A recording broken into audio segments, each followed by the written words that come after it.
Ladies and gentlemen, welcome back to the Lost Sheep Podcast. I'm Nazario Pangallo. And I'm Cole Bissett.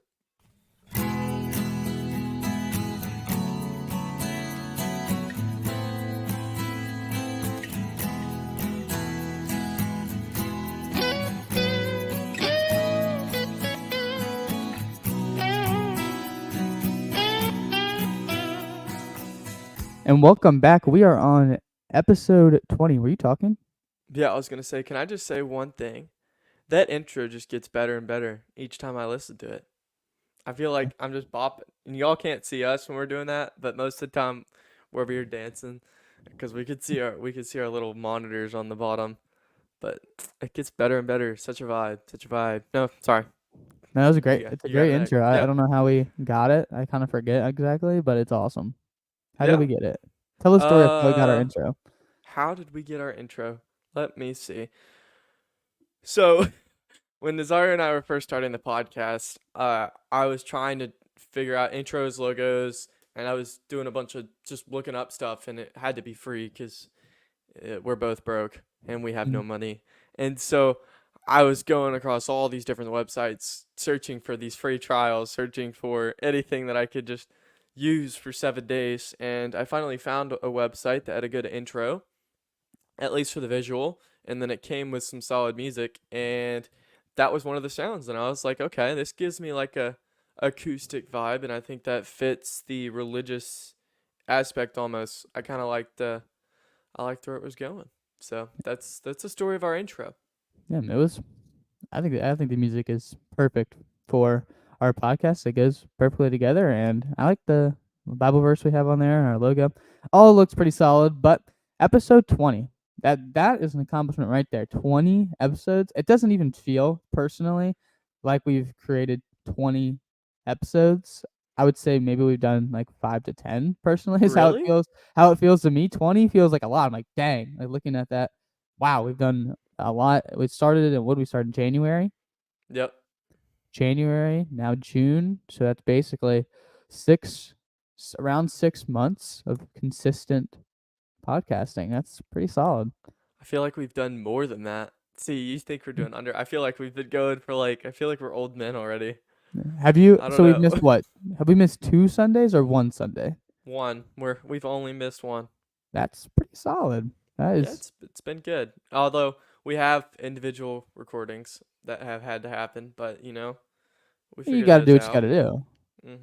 Yeah, you got to do what you got to do. How's the farming business going? We cranking it up. The haying, getting after it. Yeah, busy, busy, busy work. This week was really difficult because I fenced yesterday, and I didn't have to hay, but I went back and checked my health app to see how many miles I walked, and it said I walked 8.6 miles with two 10-pound buckets on my left and right arm that I was holding, and it was up 32 flights of stairs worth of elevation. If anyone wonders why they call it a farmer's carry, that is why right there. Yeah, it's not fun. Uh, my shirt was entirely made of sweat at the end of it, so yeah. But yeah, I can it was a imagine. difficult Actually, day. I can't imagine. But like those 10 pound weights or buckets, you're thinking like, oh, 10 pounds, that's not much. Man, that's got to get the heaviest 10 pounds you ever carried after a little while. I mean, and it's on both arms too. Think about it that way. And you're just holding it like a farmer's carry, so they burn so bad over time. Like it hurts. I mean, Eventually but you just forget that about has it to and feel move. probably feels so good after when you finally like let go. You probably feel so pumped up, like your arms. Well, yeah, because then you feel like if you just say you like punch a wall or something, you'll just go straight through it because you just have so much power in your arms at that moment. For Because you're sure. used to the 10 pounds holding you back. Now you got 10 pounds pushing you forward. Fair enough. What about you? How are your three jobs? It's more chill been for the last week because the Reds went on the road. They've been on a road trip. They've been playing better, Cole. They've won 8 out of their last 11 games. So Really? I'm Very happy nice. about that because they haven't been playing very well before that. So they'll be back in town this weekend. So we got a little bit more. Be back at it at the stadium. Hopefully get some nice tips if you go to the stadium. If any of our listeners go and you're at a party suite and you see me there, make sure to give a nice tip. We would very much appreciate it. I promise it'll go right into the podcast if I see it's from you. So Just I think it's mention that it it's was a fair from deal. the Lost Sheep podcast episode, Yeah, and exactly. he's got you. We can hook the episode up. And I've noticed our bracelets are slowly decreasing. We're getting to the end. I've got about maybe 20 to 30 left out of the original 100. Um, People are really enjoying it. I've seen people wear them all the time, and people who consistently wear them more than I wear mine. Actually, I Mine is forget. black What? How? engraving though. How'd that happen? I'm not really sure. Oh, is that the original one? Now the Oh, okay. I specific still to have us my are original one. exclusives. Yeah. I still have my original one. I just it's on the counter, but I take mine off before I get in the shower and I forget to put it on every time. So, but I might go ahead and wear that one again until it turns completely black either so I can say we have the original unique ones, you know. Exactly. Um but yeah, so thank you guys for wearing those and kind of supporting us. We're slowly growing as time goes along. Since people's attention spans shrink over time, we've been putting out more reels, more shorts, trying to just get more notice from people, and it seems to be working. Our count is growing, and we're really, really, really pumped about that. And we love when y'all comment on our videos. Uh, on the last couple, we've had a couple comments that have come up, and we love responding to them and hearing your thoughts. Like we love to say, we're not perfect. None of what we're saying is going to be perfect, but we do try to understand it to the best of our ability. Now, I'm going to go ahead and sidebar straight in to the quote with that, right? So, what do we need to understand something, right? What is understanding something to the best of your ability? What is that called? How do you do that? And what do you need in order to do that? So, the quote today is from none other than one of the greatest doctors of the church of all time, one of the greatest theologians of all time, arguably one of the smartest thinkers of all time. He's famous for the Summa Theologia. Ladies and gentlemen, I present to you the one and only St. Thomas Aquinas. Now, I think he's worthy of both the quote and the Shepherd of the Week this week. So we can go ahead and just pronounce him Shepherd of the Week because he's just so up there. And we're not gonna be able to dissect this quote to the ability that he could because my intelligence literally is here and his is all the way up here.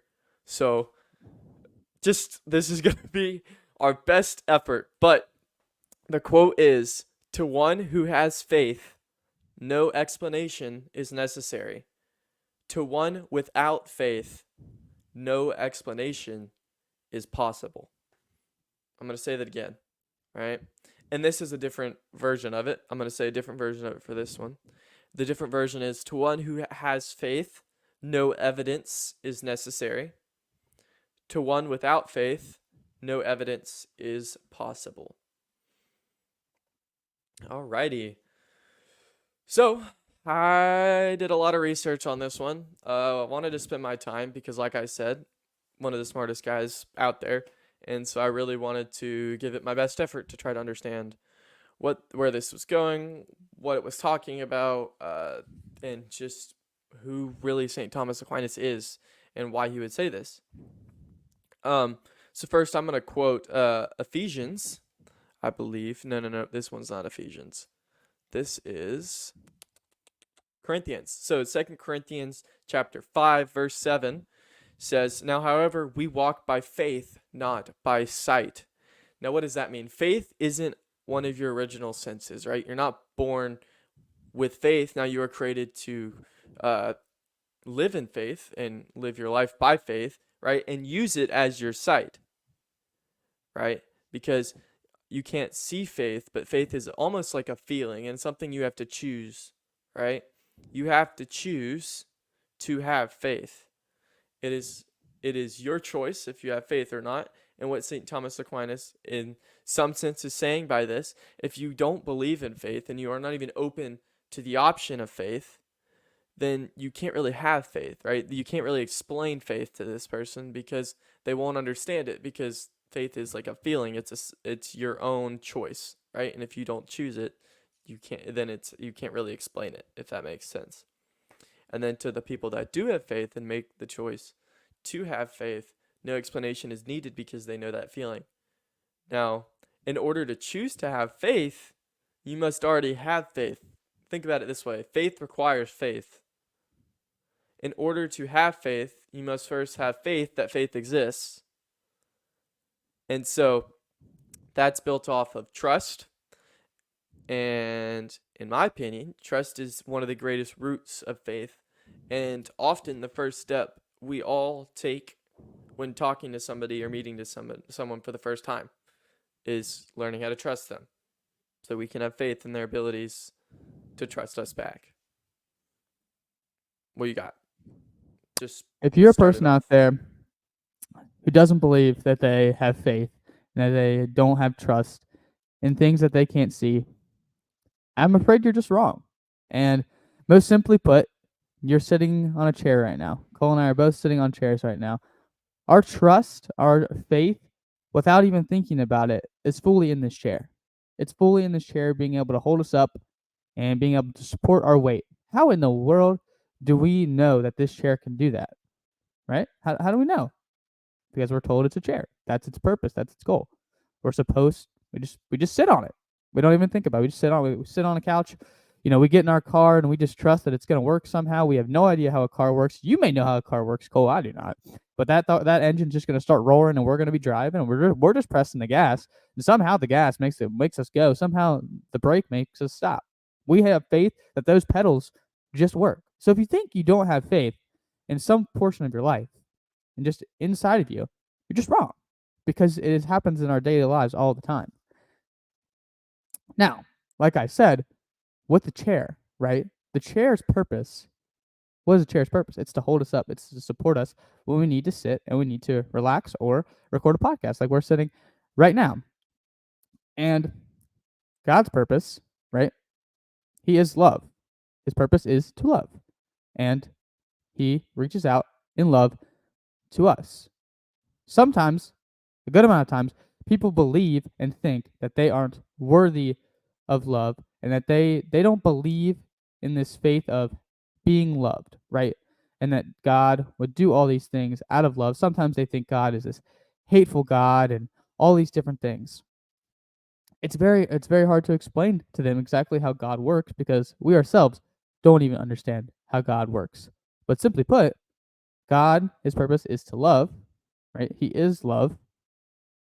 Therefore, we just need to have this very simple trust and faith that he loves us. Just how simple as we sit on a chair and we know that the chair is going to support us.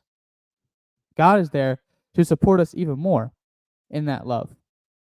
In his love. He's just there. He's just loving you. It's very simple. It's not, yes, it has profound experiences, profound reasoning, but it's very simply put, it's just love, right? It's the greatest thing ever, but it is very simply just love. And that faith and that trust just in love, just the simple belief in love changes everything. And that's what's changed the world since Christ came down and showed that love, the love of God.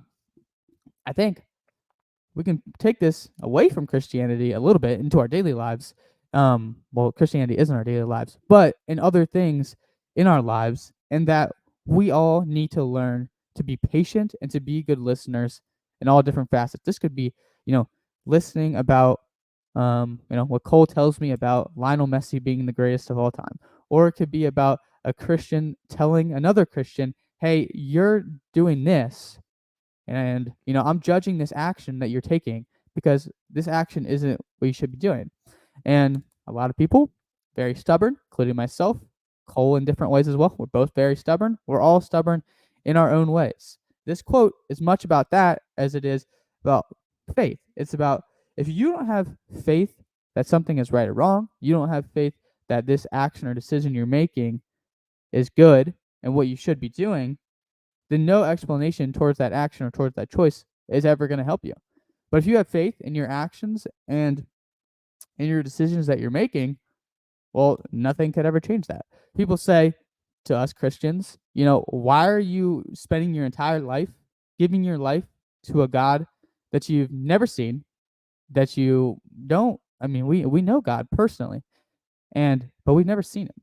And it's this and people just don't understand how does that work? How in the world do you have that faith to be able to do all these different things for a God that you have never seen? And Christians are like, it's God. Like it's a simple answer for them, right? It's very simple for them to say it's God. We know He's real. It's simple as that. They don't go on some 10-minute, 15-minute tangent of the Pythagorean theorem to show how God is real. Some scientific no. It's very simple because people have experienced that love in a profound way, and it just trumps every other reasoning that is out there. One thing that's very cool though is that we have this incredible experience with the Lord and an intimate relationship with His love, all these different things that makes it very simple to say God is real. But then we also have God revealing Himself in so many incredible ways in His creation that gives us even more evidence for it. So, yes, it says to one with faith, no explanation is necessary, but it also can be built off of that. That is our foundation that we just trust and we just believe. But we can build off that into creating incredible reasoning and thoughts behind our beliefs to make them even more strong and powerful. Yes, the foundation is there, but we keep building a stronger and stronger foundation, all these different things. Whether it's the one part, I forget what it's called, the one part of our body inside of us, I that binds like all the things together. The shape of it looks like a cross. It's really cool. I forget what it's called. Cole, do you remember what I'm talking? You know what I'm talking about? It's unfortunate. It's okay, but that exists. I don't know if you ever heard that, but they're basically this part of our body. I don't know if it's a protein or I don't know exactly what it is, but basically it binds some part of our body together, and it is shaped like a cross. If you know what this is, please comment so that Cole and all of us can know exactly what it is called. But God reveals all these different things to us in all these different ways so that we can build off of our faith to have an even greater foundation. Yeah, I really like what you talked about with the chair. That's a pretty good explanation, actually. So faith is not something really that you can give like to someone without faith. You can't really give the explanation of what the feeling of faith is, if that makes any sense, because they haven't made the choice to have faith in general, right? And you have to first be open to understand that. And St. Anselm says that faith seeks understanding, right? In order in order to understand faith, you have to seek it out, right? You got to grow in your faith throughout the rest of your life. And then when you have faith, you want to understand faith. And if you're trying to grow an understanding of the world, you have to grow in your faith. And so it's this domino effect. You always revolts and comes back, or not revolts, revolves and comes back around to faith. Faith is the center of this world, right? It's what keeps us as Christians going, is our faith and love. It's one of the greatest Faith, hope, and theological love. virtues. Yep, theological virtues. Um, it is a really interesting concept, and a lot of people are struggle with this faith in science and this belief in science discrepancy, right? But if the world was created by God, right, then science isn't going to go against what God created, if that made any sense, right? If you get what I'm saying. Science and faith work together, they coincide, right? Now, the only thing that people tend to say science doesn't prove this, so it can't be right, right? This is where faith and science have to work together. If you look at miracles, right, in Jesus's time, um, like when he changed water into wine, right? Scientifically, you can't really. Oh man, Not here we go again. again. There we go. Scientifically, you can't really prove that, right? You can't prove how in the world those molecules changed, right? But you can prove it by faith, right? Knowing that God and Jesus and the Holy Spirit are eternally loving, you can prove that they had the ability to change the composition of this water and the molecules inside of it into wine, right? And to somebody who has faith, no explanation is necessary, right? They just know, right? Because it's God. God can do anything. They just know that God can do it. So, well, God turned water into wine. It's a miracle, right? You can't. They don't need an explanation. They just know it's a miracle. But for the person that doesn't have faith and doesn't believe in it, then no explanation is needed, right? Because they can't understand it. And you can't give an explanation of it either because it's a miracle, right? It's out of our human knowledge, our concept of reality. What we know can't always be put into words, right? Because God is greater, he's bigger than all these words. He's bigger than all of this. He's bigger than us. And we have this attitude that we're this almighty we're these almighty beings that can understand things greater than God can, right? And so we seek to understand these miracles and how this was even possible, right? But we can't with science, right? Some things have to be narrowed down to purely just faith because science can't prove it. Science can't prove that, right? So in order to understand the world best, you have to allow faith and science to coincide, right? They need to coincide and you need to work together through them. You can't just have one over here trying to explain the world by just science, right? Because it's not possible. You can't have one over here with just faith. Faith is it's a good explanation, right? Because you believe in God and you're trusting in God, right? But that's not going to help explain like the natural like how a tree grows. Faith doesn't explain photosynthesis, right? No, science explains that. And if you work together, you're getting this better understanding of the world. And well, we know we're not going to understand the world 100% ever because we're not supposed to, and that's okay. But faith seeks understanding, right? So understand things to the best of your ability, grow in your knowledge. That's why we're given so much resources is to grow in our knowledge. But yeah. Yeah. If you ever wonder if you're a big Christian and you're like, why in the world would anyone believe in atheism? And I'm not trying to bring atheism up at all, but just think about how absurd atheism sounds to us as Christians, right? There is no explanation that someone could give about atheism using as much scientific evidence as they can possibly bring forward to the table that would ever change our minds, more or less. So when we go in with that mindset, that is how they think about Christianity, but even more. Their scientific evidence would have to be even greater to say, oh, God is real, atheism is wrong, right? So both sides of the equation they're stuck in their roots, right? Which is a good thing as a Christian. You need to have that incredible foundation. But when we're trying to evangelize and trying to reach these people, we have to we have to know the way that they're thinking, what their beliefs are behind everything that they do, as well, so that we can try to help them. And it's definitely a very hard battle. But a lot of times, atheist people aren't even given the privilege of seeing the incredible signs that God's worked through science. There's a lot of different things through science that have shown incredible images of God in different ways, and sometimes they haven't even heard those. And ultimately, at the end of the day, it's having an experience with Jesus, with the God of our universe. That is what changes all of it. That is why we all do what we do. That's why we're here, because we've had that experience, and nothing an atheist is gonna pull out is gonna be enough evidence to change our minds, right?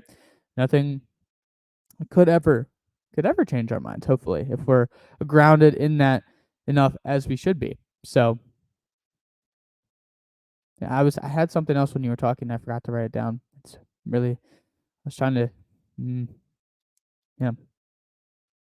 It's okay. I was gonna just talk about how faith cannot be explained by reason, right? It's not something you can reason through, right? It's your own physical choice. So like, um, gosh, I was going somewhere with this too, and I just forgot where I was going with it. Oh Are man. the three theological virtues, right? They're faith, hope, and love. It's not faith, hope, love, and understanding. The first one is faith, right? Have this faith. And God wants us and gives us plenty of knowledge out there to come to a greater understanding. But at the end of the day, sometimes our understanding, there's just never gonna the understanding will never be there. We will never fully understand it. And so for some, that may be really frustrating. For others, that may be really freeing. Just saying, yep, I don't understand this at all. This makes no flipping sense, but doesn't matter because I have faith. For some people, that might be like, how in the world am I supposed to continue my faith if I don't fully understand? That's why we always draw back to faith at the core. Faith at the core. And it's incredible if we're able to be gifted understanding of certain things. I mean, look at JP2, look at Thomas Aquinas. They all have this incredible understanding in different ways. JP2 wrote incredible things on theology of the body. Thomas Aquinas wrote his this right here. This is all different things that they had incredible understanding of. I am sure that there were some things in their lives when they were like, I do not understand this. And that's incredibly hard. But if you stay with the root, the core, which is faith, you'll be freed. You'll be like, things these things you've all come to realize, and you've grown and you've learned. You're like, wow, thank you God for all these things. Yes, I wish there was more that I could understand, more that I could grow and I could learn, but it doesn't matter. I don't need all of that because I have my faith already. I don't need to keep on pushing and pushing and pushing. That's what scientists, what do they really try to do? They keep going and going and going. They have to keep learning more. They have to keep researching more, keep finding out more. We don't need to do that, right? Of course, it's great to keep learning, but to become obsessed with it, definitely not. Because all we need is our faith at the end of the day, right? And that's our core, that's our root, and we can be competent in that. We can just sit there and be like, yep, I have this faith. My understanding is what my understanding is. That's what God has gifted me so far. But I know and I trust and I believe. Interesting. I'm wondering what I would say after that. Talking about understanding, while sometimes it is good, I agree with you in some sense, right? Sometimes it's good to just not obsess and worry about the understanding of something if it's not, you can't figure it out, right? It's okay to just be content with it. I get that end, but it is also important to seek out understanding in some sense as well, right? In your faith, we're encouraged to read our Bible. We're encouraged in the Catholic Church to read the Catechism. We're encouraged to read the works of the saints, the Summa Theologia, St. Augustine's city, city of, oh gosh, city of something, St. Augustine's work. Um, but in order, why are we encouraged to do those? It's to better understand what our faith is in, right? We're not doing it to better understand my faith because it's a choice I've already made. I can't explain it, but I want to know what my faith is in, right? Because I already made that choice. And so that's why we're encouraged to read those things and why the church encourages us to read those things. And they're very beneficial to us because it helps us dive into this mystery and helps us defend why we believe what we believe, right? Because we made the choice for our faith, and now it's our obligation to defend what we believe, right? Now we don't want to attack anybody. That's not what our goal is. We just want to show people why we believe what we believe. We're not trying to force our beliefs on anyone, right? Because that's not right. You can't force a belief on somebody. And faith in itself is an act of your free will. That's quoting the catechism. It's an act of your free will. So everybody is given this choice, right? And I can't tell you, I can't force somebody to do something, right? Because faith has got to be their choice, right? If I was going to force somebody, if I held somebody at gunpoint and said, you got to believe in this, right? Got to believe in it. You have no doubt, like, you got to believe in this. And they looked at me and said, yep, okay, I'll do it, right?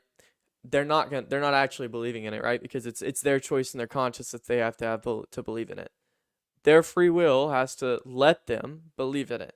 So you've got to give somebody the chance to do that. Now, what we talked about last week with planting seeds, right?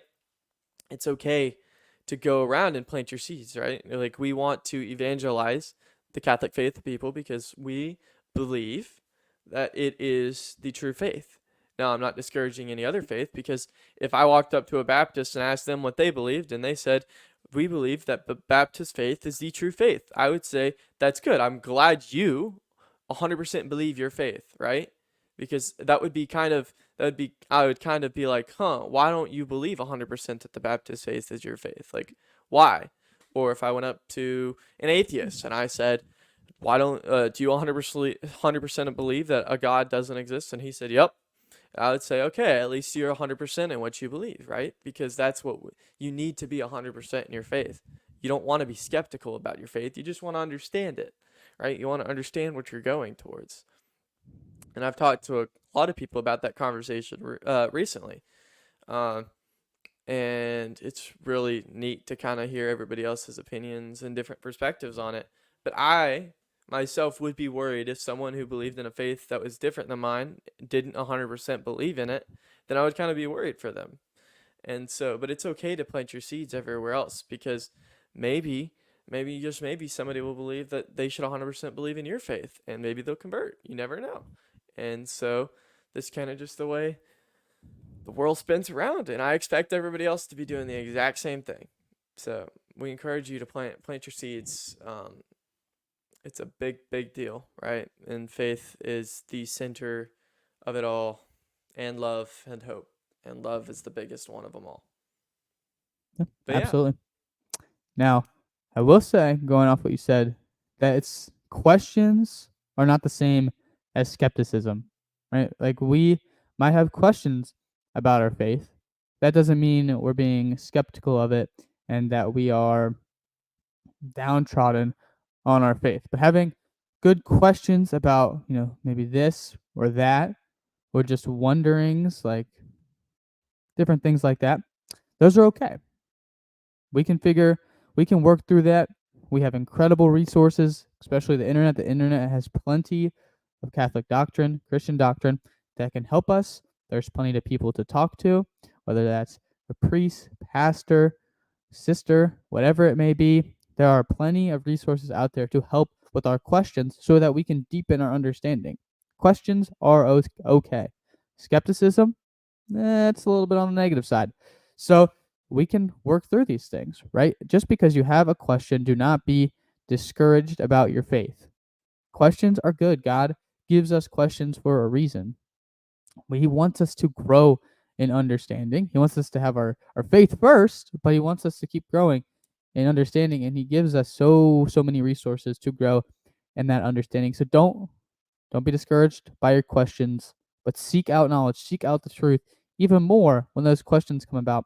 Don't forget to pray. Don't forget to pray. Prayer can help greatly with our questions. God wants to answer our prayers, and he will do it at the right time. We have to trust in that right time as well. That's another hard part of faith for sure, is waiting for our answers, our prayers and our questions to be answered. God's timing is, we could never understand that one. I don't think we could ever understand God's timing, because it's so unique. He is the only one who knows when we truly need what we truly need. it's And God's timing. It's yeah, God. and it's just hard to be in one moment and understand when his timing is going to be. It's it's about faith, right? It's easy to say, hard to do. But if you lean into it, you put your trust in it, it can lead you down the most glorious path there is, the path to heaven. Yeah, I completely agree with you. I really love talking about faith, because it's what our life is centered around, is our faith. And it's why we started a podcast, because we wanted to grow in our faith.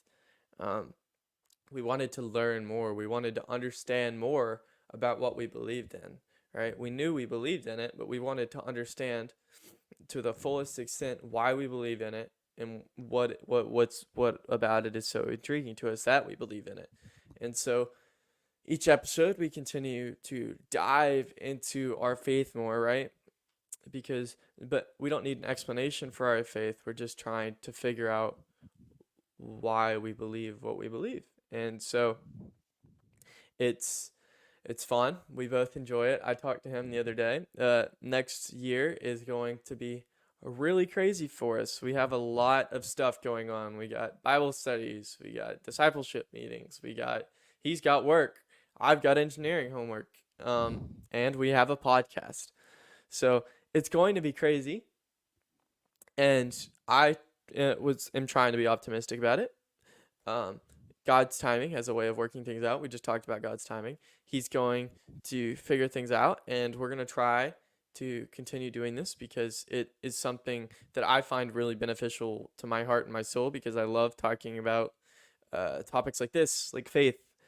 Having these in-depth topics like this once a week is allowing us to do something more. By the end of our time on this podcast, we'll have learned way more than we ever thought we could. We will have read the equivalent's worth of like 10 books by the end of this episode. Or not this episode, of like our entirety of our podcast. And it will be so beneficial to our soul because we're trying to grow in understanding, because faith seeks understanding. So this is helping us grow our faith. And I know I really enjoy it. And it's definitely fun. But yeah. Like we said, St. Thomas Aquinas is our shepherd of the week. He is one of the greatest saints of all time, one of the greatest theologians of all time, one of the greatest doctors of all time, and a doctor of the church of all time. And I really enjoyed going into this quote. I really enjoyed researching it, really enjoyed going to the catechism about it, listening to homilies, because it really is something that you can't really explain, but you can still talk about it, right? And I ask you to give faith a chance, right? I can't convince you to do it. Can't do it. You have to make that choice on your own. But I ask you to give faith a chance. I promise it's not going to let you down. Please trust God. Faith will follow next, and you'll grow in understanding. Thank you guys so much for today. I enjoyed sitting down. We will see you back next week, where we will talk about another topic relating to faith. These keep building on top of each other as things go along.